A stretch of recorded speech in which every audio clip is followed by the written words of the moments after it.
Well, the Senate of Kenya has upheld the impeachment motion of Rigathi Gachagua. And this night, the Senate has voted to uphold 5 counts. That is, the Senate has voted yes on 5 counts of 11 to impeach Rigathi Gachagua. And therefore, as we stand today here right now, Rigathi Gachagua is impeached and is no longer the deputy president, or not considered the deputy president of the Republic of Kenya. That office currently is vacant. And in this video, I want to just discuss about 5 names here that are likely to be tabled very soon in the National Assembly as replacement for the office of the deputy president. And these 5 names are the likely choices that the president has in picking one person who will be replacing Rigathi Gachagua as the new deputy president of Kenya from this date onwards to 2027. And number one on the list will be Kithure Kindiki.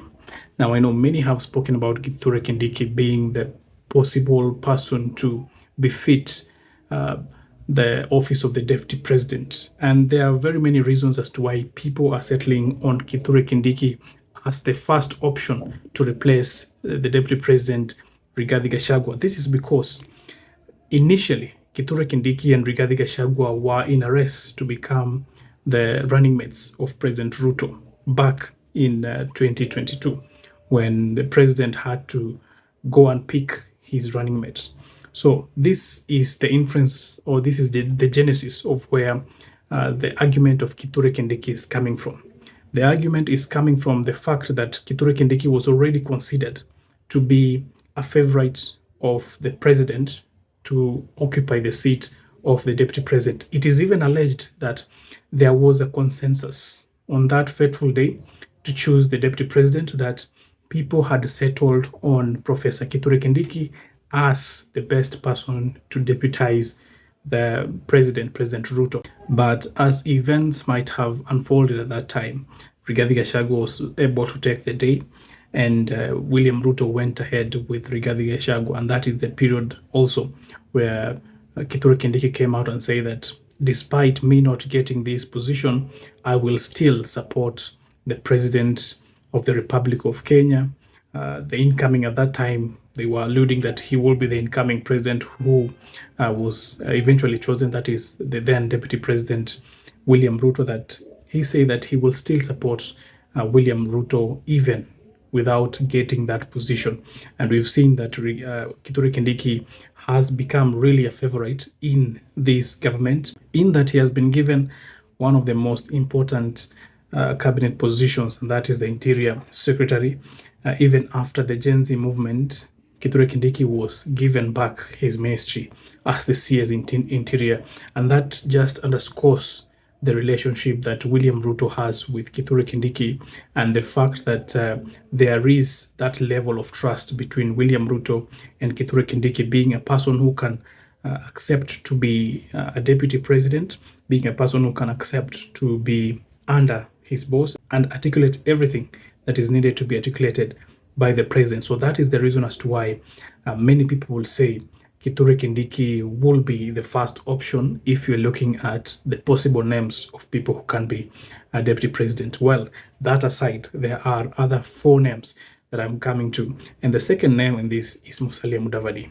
Well, I know this is perhaps far-fetched, but if you look at the relationship that Musalia and William Ruto have built over the time of this government, you'll find that they have grown closer and they have some sort of an understanding of how to run government.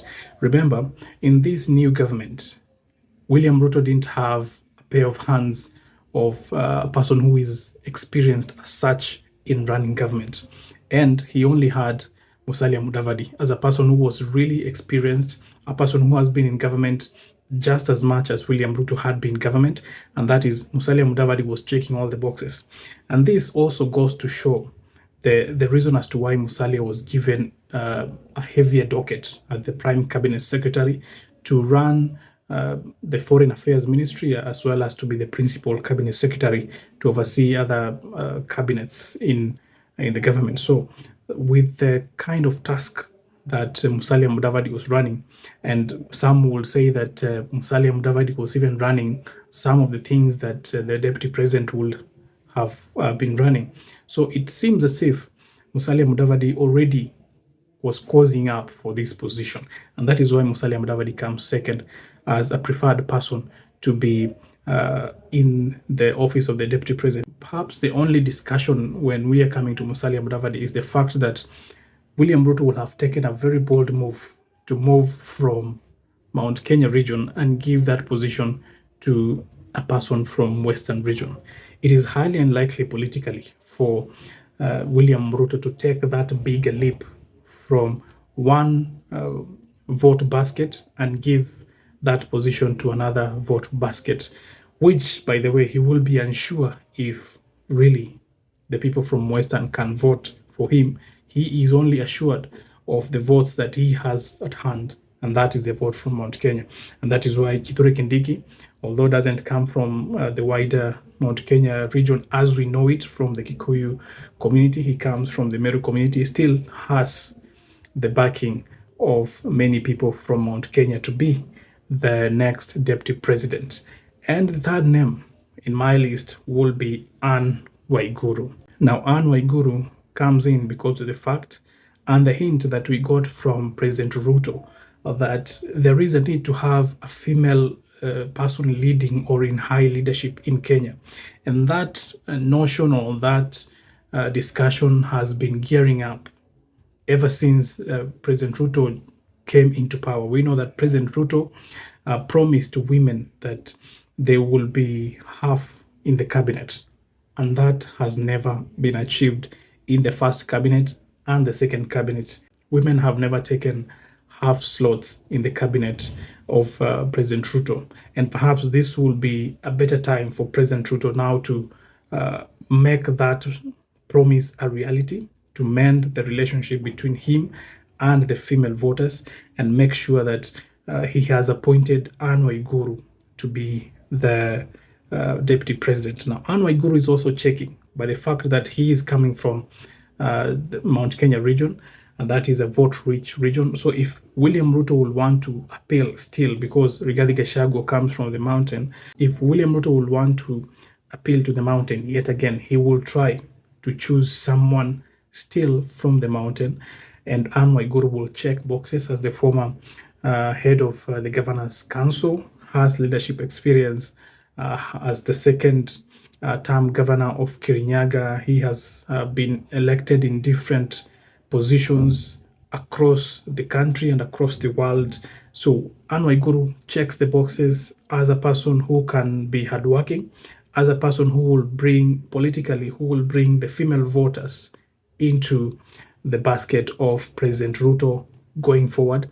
And that is now the space that Anne Waiguru can go and occupy. And we've seen calls from the mountain of people saying that Anne Waiguru should take that position as the deputy president after Rigathi Gachagua has left office. So Anne Waiguru comes third in my list, and fourth will be Irungu Kangata. Now, Irungu Kangata is a person of one term, was a one-term senator, is now a one-term governor, and people are saying that he can be a one-term deputy president.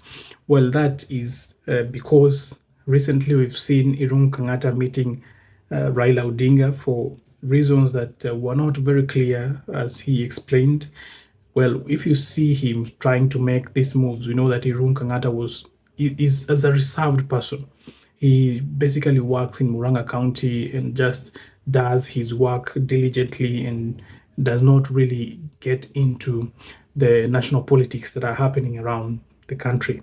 And by the fact that Irungu Kangata was seen with Raila Odinga, it only points to the fact that there can be perhaps an agreement that can be made, because Irungu Kangata, as we know him, he is a performer. He has really ticked in what he is doing in Murang'a, and perhaps the president needs a performer as a deputy to go out there and just represent the government and bringing just that fresh aura of work and influence to the cabinet and the entire country. So perhaps the president is looking also for someone who has results to show, and that can be Irungu Kangata. Well, the last person on my list is Kimani Ichung'wah. Well, we know Kimani Ichung'wah as a person who has been very, very fiercely advocating for the president in the past few months. Kimani Ichung'wah has been in the forefront in the impeachment against Rigathi Gachagua, and by the virtue of him showing loyalty to the president, that can earn him points to become the deputy president, because at the end of the day, as we have seen things unfolding, President Ruto wants a person who can listen, a person who can obey the chain of commands, a person who will be just working in the role of a deputy president to assist the president whenever he needs.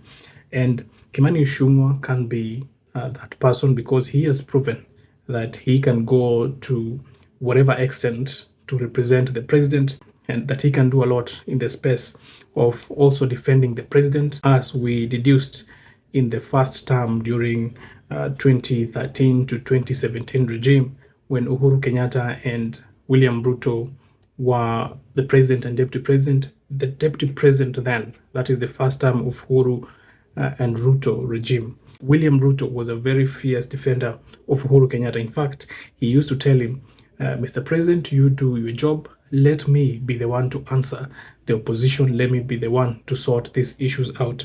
So Kimani Ichung'wah has come out very boldly to represent the president in the National Assembly and outside in rallies and everything. Kimani Ichung'wah has given his loyalty to the president, and that is something that William Ruto, as we have seen his politics, William Ruto likes to reward loyalty. It is possible that Kimani Ichung'wah can also be the next deputy president of the Republic of Kenya, just by the virtue of the loyalty that he has shown to the president and the fact that he is a politician and he can whip votes for the president in the critical vote-rich region of Mount Kenya. Well, lastly, this is just beyond the 5 names, is one name that has also been fronted, and I will have to say it, that is Gladys Wanga. Gladys Wanga has also been fronted by a few people that she could also deputize the president. Well, Gladys Wanga is coming from the fact that, of course, the president would like a female leader in that position to get the votes of women across the country, as well as the same reason that the president will want Waiguru. The president will want Wanga to just fit in that position to show women that he did not forget them in leadership. Also, it will be a first for the nation to have a female deputy president, as well as it will be an appeal to the lakeside, and that is the vote-rich region as well of Nyanza, that the president can also pick a deputy president from there. Now, the only challenge in that is what also will befall the candidacy of Mudavadi for the deputy president, that the president is not yet sure whether he can get the votes from that region. He has never gotten votes from Nyanza. He has never gotten votes from Western. So the president will be stepping in waters that he's not sure, and that is not good politically. You don't gamble in such matters so big. You don't leave a place where you got votes to put you in power just by speculation that these other people will give me votes. So these are murky waters, and the president will want to avoid candidacy that are not certain at this point, because we're about 2 years and some few months to elections, and that is really a short time politically, as just you've seen the 2 years have passed since 2022. So the president will want someone who will get into the position immediately and start looking for votes as soon as the next minute, as the person has been announced. So it is very important for the president to get his nominee from the vote-rich Mount Kenya. If at all Mount Kenya will not elect the president wholesomely, then the nomination of the deputy president from the same region will give the president some good votes from the region. and that can be added up with the votes that he can garner from different parts of the country, because right now the president is in good terms with the Raila Odinga. Right now the president is in good terms with basically the Western Nyanza region, and the only place that the president needs to focus on is Mount Kenya now, because the deputy president, presumed leader, has been removed from power. So the president will likely base his next deputy president not anywhere else but from Mount Kenya, and that leaves the options with the numbers that I have given. We will continue to look at the dynamic. Of course, the names are going to be fronted anytime, and we are going to analyze the political moves that William Ruto will be making, if at all the political moves will mean a downfall or an immediate win of the president come 2027.